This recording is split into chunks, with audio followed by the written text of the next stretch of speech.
Hello students, मैं Rajendra Kumar Yadav gamma chemistry John के online platform पर आपका स्वागत करता हूं। तो 12th क्लास में हमारा जो टॉपिक चल रहा था वो था सॉलिड स्टेट, ठोस अवस्था, और उसके हमने 8-9 लेक्चर प्रीवियस में पीछे हमने पढ़ चुके। आज हम डिस्कस करने वाले हैं कि जो बोर्ड में क्वेश्चन पीछे के एग्जाम में बन चुके, कैसे कैसे क्वेश्चन बनते हैं। हमने जो अभी तक पढ़ा है उसके क्वेश्चन कैसे बनते हैं ये हमने प्रीवियस लेक्चर में भी देखा था, पिछले वीडियो में भी हमने देखा था। आज हम बात करेंगे बोर्ड में कौन कौन से क्वेश्चन आ चुके हैं, उनकी आज हम बात करने वाले हैं। 2012 में, 2013 में बोर्ड में कब कब कैसे क्वेश्चन, पीछे देखो आपको थोड़ा सा आइडिया लग जाएगा कि क्वेश्चन कैसे बनता है। ठीक है, हमने जो अभी तक पढ़ा है उसी की हम बात करने वाले हैं कि बोर्ड में क्वेश्चन कैसे बनता है, और ये बहुत जरूरी है। ठीक है, ये बहुत जरूरी है। तो देखो हम बात करने वाले हैं, क्वेश्चन नंबर 1 है हमारा, MAXB में x फलक केंद्रित घनीय व्यवस्था में इसकी एक कोष्ठिका को चित्र में दिखाया गया है। इसका मूलानुपाती सूत्र क्या होगा? मूलानुपाती सूत्र, सरल अनुपात क्या होगा? राजस्थान बोर्ड RBSC में 2012 में पूछा गया क्वेश्चन है, सप्लीमेंट्री एग्जाम। अब देखो जिन्होंने पीछे वाले लेक्चर अगर अच्छे से पढ़े हैं, मुझे नहीं लगता उनको कोई प्रॉब्लम। और ये डायग्राम उसने बनाकर दिया था, और इस डायग्राम में देखना उसने क्या लिखा, n बराबर ऐसे डिब्बा बना दिया और x बराबर ऐसे डॉट बना दिया, और उसने कहा कि जो आपके डिब्बे हैं वो तो यहां पे ये डिब्बे, और जो आपके डॉट है वो ऐसे है,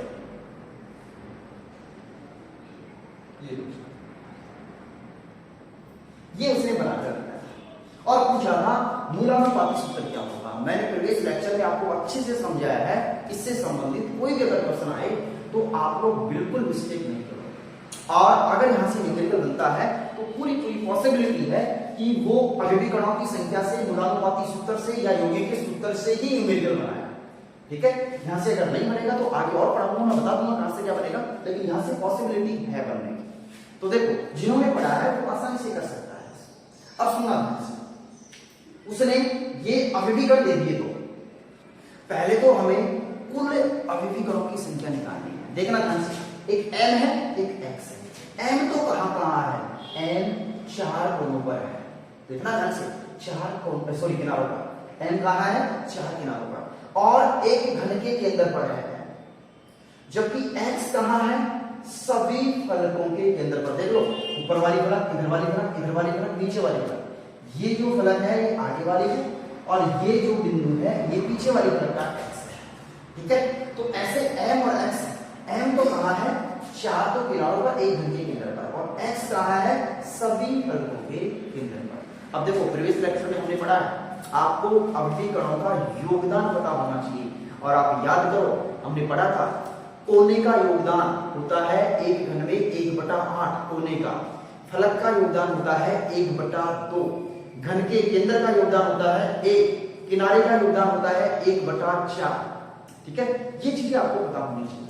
तो देखो हम संख्या निकालेंगे, बहुत आसान है, हम संख्या निकालेंगे n की। तो हम ये कह दें n अवयवी कणों की संख्या करोगे n। तो देखो n कितने हैं? 4 तो किनारों पर है, पहले किनारों का हिसाब कर लेते हैं। तो देखो किनारे का योगदान कितना? 1/4। तो देखो 1/4 होता है पहले तो किनारे का योगदान, और संख्या कितनी किनारों पर? 4 गुणा 4, ये तो किनारों का हिसाब किताब हो गया। और घन के केंद्र का योगदान कितना होता है? 1 प्लस 1। देखो सबका योगदान अलग अलग निकालना है। टोटल m आ गए, तो बताओ 4, क्या यहाँ पे आंसर 2 आ गया है? n की संख्या कितनी आ रही? 2। अब हम बात करते हैं x की। तो देखो x कहां है? सभी फलकों के केंद्र पर। तो हम यहां पे कह सकते हैं x अवयवी कणों की संख्या, x अवयवी कणों की संख्या। तो देखना सभी फलकों के केंद्र पर है x और फलक का योगदान कितना होता है 1/2। फलक कितनी है 6 से गुणा कर देंगे, कितना आएगा, कितना आ गया, ये आ गया आपका 3 आ गया। ठीक है, तो ये यहां पे आपका 3 आंसर आता है। तो हमारा यहां पे m की संख्या जो है, संख्या यहां पे 3 है। ठीक है, तो देखो अब अगर हम यहां पे x अवयवी कणों सभी कोने पर भी लगा दें, सभी कोने पर भी लगा दें, सुनना ध्यान से, बिल्कुल भी दिक्कत नहीं आएगी आपको, आप उसको बस अच्छे से कॉन्सेप्ट को, तो यहां पे x की संख्या बढ़ जाएगी और देखो से देखो n का हिसाब किताब हो गया अपना, बचा कौन x, x कहां है, x सभी फलकों के केंद्र पर प्लस 8 कोनों पर भी है, कहां पे है 8 कोनों पर भी कर दिया है। तो बताओ फलकों का तो हो ही गया है हिसाब किताब, 1/2 गुणा 6 प्लस कोने का योगदान कितना होता है 1/8, हम देख चुके। तो देखो 1/8 और कोने कितने हैं 8, तो 8 से गुणा कर देंगे। तो बताओ हमारी संख्या कितनी आ गई, 3 यहां से आ गई थी और 1 यहां से 4 आ गई। ठीक है, वो कैसे भी दे, कहीं भी कर दे, आपको ये पता होना चाहिए कि इस कण का इस घन में योगदान कितना है, बस उसके बाद बिल्कुल इजी है, हलवा है, कुछ दिक्कत ही नहीं आएगी आपको। ठीक है, तो देखो अब यहाँ पे अगर वो ऐसा क्वेश्चन बनाता है और बनाया जैसे 2000 बनाया, तो देखो हमारे पास n कितना आया 2, हमारे पास x कितना आया 4। तो देखो हमारा सूत्र क्या बनता है n2x4, ये तो आपका बन गया का सूत्र। और इसका मूलानुपात सूत्र क्या होगा, मतलब इसका सरल अनुपात क्या होगा, तो देखो इसका सरल अनुपात क्या बन जाएगा n, ये इसका सरल अनुपात राजस्थान बोर्ड 2012 में पूछा गया है। मुझे नहीं लगता जिन्होंने ये लेक्चर अच्छे से देखा है उनको कोई प्रॉब्लम नहीं, फिर भी अगर आपको किसी भी प्रकार की प्रॉब्लम होती है आप लोग कमेंट करिएगा, बिल्कुल आपकी प्रॉब्लम का पूरा सॉल्यूशन आपको दिया जाएगा। ठीक है, तो ये हमारा पहला क्वेश्चन है। अब हम बात करेंगे, तो देखो हमारा जो दूसरा क्वेश्चन है वो है निम्नलिखित में से कौन से ध्रुवीय आणविक ठोस है, ठोस CO2, ठोस NH3, iodine crystal, carbon tetrachloride और ग्रेफाइट। इसमें से आपको यह बताना है कि कौन सा ध्रुवीय आणविक ठोस है। और ये वाला जो क्वेश्चन है राजस्थान बोर्ड में 2013 में पूछा गया है, RBSc में पूछा गया क्वेश्चन। आज हम केवल उन्हीं क्वेश्चन की चर्चा करेंगे जो पहले पूछे जा चुके और जो हमने पढ़ ली है। तो देखो बेटा ये सारे एग्जाम्पल आप लोग पढ़ चुके हैं, टोटल एग्जाम्पल आप लोग पढ़ चुके हैं। कौन सा अध्रुवीय है, आणविक ठोस के 3 प्रकार हमने पढ़े थे, अध्रुवीय आणविक ठोस, ध्रुवीय आणविक ठोस और एक हाइड्रोजन बंध युक्त आणविक ठोस, ये एग्जाम्पल हमने पढ़े थे। तो देखो जो आपका ठोस CO2 है ये एग्जाम्पल हमने पढ़ा था, ये कौन सा ठोस है, ये ध्रुवीय आणविक ठोस है। और क्यों, क्योंकि इसका जो द्विध्रुव आघूर्ण है वो 0 नहीं होता। फिर अमोनिया, ये भी कैसा है, ये भी ध्रुवीय आणविक ठोस है, इसका द्विध्रुव आघूर्ण भी 0 नहीं होता, इसका द्विध्रुव आघूर्ण भी 0 नहीं होता। आयोडीन क्रिस्टल, देखो भाई आयोडीन क्रिस्टल I2 ये तो अध्रुवीय है। ग्रेफाइट भी सारे क्या आ जाएंगे, कार्बन, ये भी अध्रुवीय है। कार्बन टेट्राक्लोराइड यहाँ पे ये भी अध्रुवीय है क्योंकि ये चतुष्फलकीय ज्यामिति है और इसका जो द्विध्रुव आघूर्ण है वो क्या होता है 0 होता है। तो ये भी क्या है, ये भी अध्रुवीय की कैटेगरी में है। तो यहाँ पे हमारा जो आंसर आएगा ठोस SO2 और ठोस NH3, ये वाला हमारा आंसर है। तो अगले कांच व प्लास्टिक किस प्रकार का ठोस है, और ये वाला जो क्वेश्चन है कांच व प्लास्टिक वाला ये पूछा गया है 2015 में, सीधा सीधा क्वेश्चन है और हम पढ़ चुके। ये जो दोनों हैं ये किस कैटेगरी में थे बताओ, ये थे अक्रिस्टलीय ठोस में, अक्रिस्टलीय ठोस में।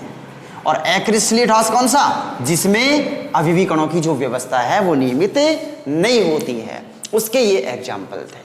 ठीक है, और देखो एक क्वेश्चन और था हमारा और वो ये था क्वेश्चन नंबर 4। हाइड्रोजन निम्न ताप पर किस प्रकार का आणविक ठोस है या किस प्रकार का ठोस है? किस प्रकार का ठोस है? हाइड्रोजन जो है वो निम्न ताप पर किस प्रकार का ठोस है? और आप लोग जानते हो हाइड्रोजन निम्न ताप पर किस प्रकार का ठोस है, H2 किस प्रकार का ठोस है, ये हम लोग देख चुके बेटा और एग्जाम्पल भी इसका पढ़ चुके। ये तो अध्रुवीय आणविक ठोस है। कौन सा है बेटा जी? अध्रुवीय आणविक ठोस है, पढ़ चुके ये हम। अध्रुवीय आणविक ठोस है ये, अध्रुवीय आणविक ठोस। और ये वाला जो क्वेश्चन है आपका, ये भी राजस्थान बोर्ड 2015 में पूछा गया क्वेश्चन है। राजस्थान बोर्ड 2015 में पूछा गया क्वेश्चन है ये भी। तो आज हम केवल उन्हीं क्वेश्चन का डिस्कशन करेंगे, उन्हीं क्वेश्चन की बात करेंगे जो पहले बोर्ड में पूछे जा चुके। ठीक है, तो अगला हमारा क्वेश्चन नंबर 4, ये हमारा अगला क्वेश्चन है। त्रिताक्ष क्रिस्टल की अक्षीय दूरी व अक्षीय कोण के मान लिखिए। त्रिताक्ष क्रिस्टल की अक्षीय दूरी व अक्षीय कोण के मान लिखिए। और ये वाला क्वेश्चन भी राजस्थान बोर्ड 2017 में पूछा गया है। अभी तक जो क्वेश्चन हमने किए हैं ये सारे के सारे क्वेश्चन प्रीवियस जो हमारे लेक्चर है या आपकी कॉपी में ये जा चुके हैं। और देखो हमने एक सारणी बनाई थी, हमने 7 क्रिस्टल समुदाय की सारणी बनाई थी और मैंने आपसे कहा था कि 7 क्रिस्टल जो ग्रुप है आपका, यहाँ से क्वेश्चन बनने की बहुत ज्यादा पॉसिबिलिटी है। ठीक है, और मैंने आपसे ये भी कहा था सबसे सममित क्रिस्टल कौन सा है, घनीय, और सबसे असममित क्रिस्टल कौन सा है आपका, त्रिताक्ष। तो देखो सीधा सीधा उसने क्या पूछा है, त्रिताक्ष क्रिस्टल की अक्षीय दूरी व अक्षीय कोण के मान लिखिए। और ये अपनी सारणी में सबसे नीचे था त्रिताक्ष जो क्रिस्टल था। और देखो इसमें क्या था, अक्षीय दूरी A बराबर B बराबर C बराबर A बराबर B बराबर C। तो क्या ये आपस में बराबर थी? नो, ये आपस में बराबर नहीं थी। त्रिताक्ष की हम बात कर रहे हैं और हम बंद कोण की बात करें, अक्षीय कोण की बात करें, अल्फा बराबर बीटा बराबर गामा बराबर कितना, 90 डिग्री। क्या ये भी बराबर थे? नहीं। याद करो लास्ट वाले में हमने सबको काटा था, A बराबर B बराबर नॉट इक्वल टू C होंगे सारे आपस में, और अल्फा बीटा गामा ये भी आपस में बराबर नहीं होंगे। इसीलिए त्रिताक्ष क्रिस्टल को हमने सबसे असममित क्रिस्टल कहा था। ये भी क्वेश्चन पूछा जा सकता है, सबसे सममित और सबसे असममित क्रिस्टल का नाम लिखिए। ठीक है, तो अगला हमारा क्वेश्चन, तो देखो बेटा हमारा जो अगला क्वेश्चन है ठोस में, हमारा जो अगला क्वेश्चन है ठोस में समदैशिक, ठोस में समदैशिक व विषमदैशिक प्रकृति में एक अंतर लिखिए। ठीक है, क्वेश्चन हमारा क्या है, ठोस में समदैशिक और विषमदैशिक प्रकृति में अंतर लिखिए। अब देखो ये वाला जो क्वेश्चन है ये भी राजस्थान बोर्ड में 2017 में पूछा गया क्वेश्चन है। सीधा सीधा अंतर पूछता है, 2017 में पूछा गया क्वेश्चन है। और समदैशिक और विषमदैशिकता में हमने अंतर देखा है, दोनों की परिभाषाएं हमने पढ़ी है। समदैशिक किसका गुण है, अक्रिस्टलीय ठोसों का, विषमदैशिक किसका गुण है, क्रिस्टलीय ठोसों का। और समदैशिकता में क्या होता है, मतलब कोई भी क्रिस्टल है उसकी सभी दिशाओं में भौतिक गुणों के मान क्या प्राप्त होते हैं, समान प्राप्त होते हैं, जबकि विषमदैशिकता में भौतिक गुणों के मान असमान प्राप्त होते हैं। तो देखो बिल्कुल आसान सा क्वेश्चन है, ऐसे क्वेश्चन बनते हैं एग्जाम में। ठीक है, अब देखो अगला हमारा जो क्वेश्चन है वो ये है, वर्गाकार निबिड़ संकुलन की संरचना बनाइए। फिर से सुनना भाई, हमारा जो क्वेश्चन है अगला वो ये है, वर्गाकार निबिड़, वर्गाकार निबिड़ संकुलन की संरचना बनाइए, वर्गाकार निबिड़ संकुलन की संरचना बनाइए। और ये 2018 में पूछा गया क्वेश्चन है। और हमने निबिड़ संकुलन 3 प्रकार के पढ़े हैं, एक विमीय, द्विविमीय, त्रिविमीय। और द्विविमीय में हमने निबिड़ संकुलन 2 प्रकार का पढ़ा है, एक वर्गाकार निबिड़ संकुलन और एक षटकोणीय निबिड़ संकुलन। तो आप लोग याद करिएगा, हमने वर्गाकार में कुछ ऐसा संरचना बनाई थी, ये देखो एक पंक्ति आपकी ऐसे हो गई और दूसरी पंक्ति बिल्कुल जस्ट इसके नीचे ऐसे, तीसरी पंक्ति बिल्कुल इसके जस्ट नीचे ऐसे पंक्ति, ये लो। और हमने कोई सा भी एक गोला पकड़ा और वो 4 गोलों को टच कर रहा है और उनके केंद्र को जब हम मिलाएंगे तो हमें क्या प्राप्त होगा, वृत्त प्राप्त होगा। 2018 में पूछा गया वर्गाकार निबिड़ संकुलन की संरचना को बनाएंगे। तो देखो बिल्कुल आसान प्रश्न पूछता है, बस आपको थोड़ा सा ये पता होना चाहिए कि प्रश्न बनता कैसा है। और हमारे जो वीडियो आ रहे हैं, जो लेक्चर आ रहे हैं, उसको आप लोग बिल्कुल ध्यान से देखिएगा। कहीं किसी भी प्रकार की आपको अगर प्रॉब्लम आती है तो कमेंट कर सकते हो, आप लोग व्हाट्सएप भी कर सकते हो, मैसेज भी कर सकते हो, आपको पूरा सोल्यूशन दिया। तो देखो बेटा, अपना जो अगला क्वेश्चन है वो ये है, एक घनीय ठोस A व B 2 परमाणु से मिलकर बना है। एक घनीय ठोस A व B 2 परमाणु से मिलकर बना है। A परमाणु घन के कोनों पर तथा B परमाणु प्रत्येक फलक के केंद्र पर है। ठोस यौगिक का सूत्र ज्ञात कीजिए। बिल्कुल आसान क्वेश्चन है, राजस्थान बोर्ड 2018 में पूछा गया क्वेश्चन है, 2018 में पूछा गया। अब देखो इस प्रकार के हम बहुत सारे प्रश्न कर चुके हैं। तो देखो सबसे पहले हम घन बनाएंगे।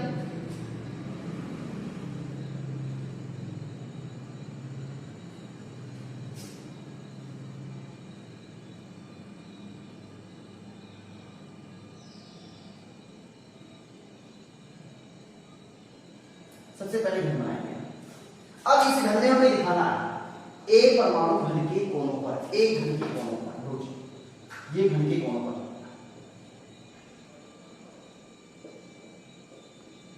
और जो बी परमाणु है वो प्रत्येक फलक के केंद्र पर। ये आगे वाली फलक होगी और ये पीछे वाली। तो देखना बेटा, जो ए परमाणु है वो घन के कोनों पर हो गया, जो बी परमाणु है प्रत्येक फलक के केंद्र पर 4 फलक, 1 2 3 4, एक आगे वाली फलक और एक पीछे वाली फलक, ऐसे अक्षर करके हम ऐसे अक्षर कर चुके। तो देखो हम ये कहें ए अवयवी कणों की संख्या, ए अवयवी कणों की संख्या का निकाल। तो देखो हमें पता है कोने का योगदान कितना होता है, 1/8 गुना संख्या कितनी है, कितना आ गया, 1 आ गया 1। और हम अगर b की संख्या निकालें, b अवयवी कणों की संख्या अगर हम निकालें तो देखो फलक का योगदान भी हम जानते हैं 1/2 होता है और संख्या कितनी है 6, कितना गया 3। तो बताओ यौगिक का सूत्र क्या आया, ए कितना आया 1, बी कितना आया 3, तो यौगिक का सूत्र आया AB3। तो देखो 2018 में राजस्थान बोर्ड में पूछा गया क्वेश्चन है। तो मुझे नहीं लगता इनमें आपको कोई परेशानी होगी, कोई प्रॉब्लम होगी। इस प्रकार से हमने जो आज तक पढ़ा है उसमें राजस्थान बोर्ड में ऐसे क्वेश्चन बनते हैं, ठीक है।